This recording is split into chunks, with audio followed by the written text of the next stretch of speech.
Most patients talk about what beard hair can do to restore their baldness, especially when they have extensive baldness. Very few ask what their donor beard will look like afterwards. Ironically, that is where good surgery begins. FUE became popular because it solved one of the biggest drawbacks of the old FUT procedure, the linear scar which would often get wide. While FUT certainly still has its place in some cases, many patients were understandably concerned, scared that a visible strip scar at the back of the head might limit their hairstyle for life. But FUE changed that conversation forever. Instead of a long linear scar, it left thousands of punctate small extraction sites that, when performed properly, were virtually impossible to detect. It wasn't truly scarless surgery, for every punch creates a scar, but it certainly was scar concealing surgery. Another revolution that FUE brought was the ability to move beyond the scalp donor in extensive baldness cases. Suddenly, we were no longer restricted to hair available in the scalp donor. Body hair became a realistic option. And among all body hair donor sources, beard hair quickly emerged as the undisputed champion. It is coarse, it is robust, has an excellent growth cycle, and blends remarkably well with scalp hair, particularly in the mid-scalp area and sometimes the crown. Perhaps even more importantly, the natural beard shadow hides the extraction sites extremely well.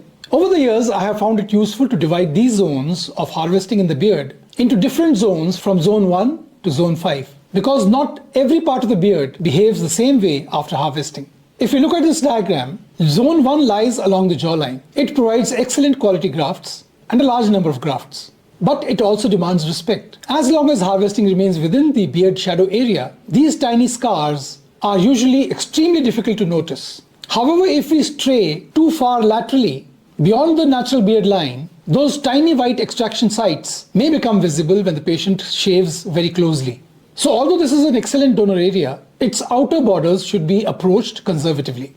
Zone 2 and Zone 3, lying beneath the jaw and the upper neck, are amongst my most favorite harvesting sites in the beard. They generally provide excellent grafts, and because the skin is not under bone, healing is usually superb. Moreover, they're completely in the shadow area, and these two zones contribute the bulk of the grafts we get in larger procedures. Zone 4 is particularly interesting because the anatomy changes here. In most parts of the beard, the hair exits the skin at an angle of about 45 degrees. But as we move lower into the neck, the emerging angle of the hair becomes flush with the skin. The exit angle may be less than 15 degrees. This seemingly small difference changes everything for the surgeon. Think of it this way. If you push a straw straight into the ground, you create a neat circular hole. Push the same straw almost parallel to the ground, and the opening immediately becomes longer and more oval. Beard hair in the lower neck behave exactly in the same manner. Because the follicles travel a much longer distance within the skin before emerging, the extraction wound also becomes elongated. Occasionally, instead of a tiny round white dot, you may see an elongated white mark, almost like the tail of a shooting star. But this is not necessarily poor surgery. So the lowest beard zone is usually my last choice.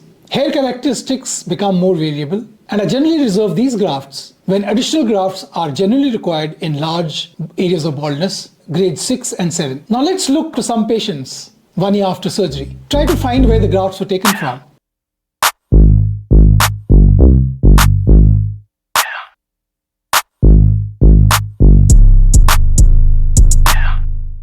In most well-executed cases, even under good lighting, it is remarkably difficult to identify the harvested areas. And that is exactly what we strive for. People often ask what determines whether harvesting beard grafts leaves visible scars or not. The answer to this is just that there is no one single factor. Success comes from meticulous attention to many details. The harvesting should remain confined to the shadow area. The punch should be as small as safely possible. The punch itself must rotate perfectly concentrically without there being a wobble, and high-quality sharp punches reduce unnecessary trauma. Excellent illumination, magnification, allow the surgeon to follow the exact angle of emergence of every single beard hair. Gentle handling of the grafts, careful spacing between extractions, avoiding repeated attempts, preserving donor density, and resisting the temptation to overharvest all contribute to an excellent long-term result.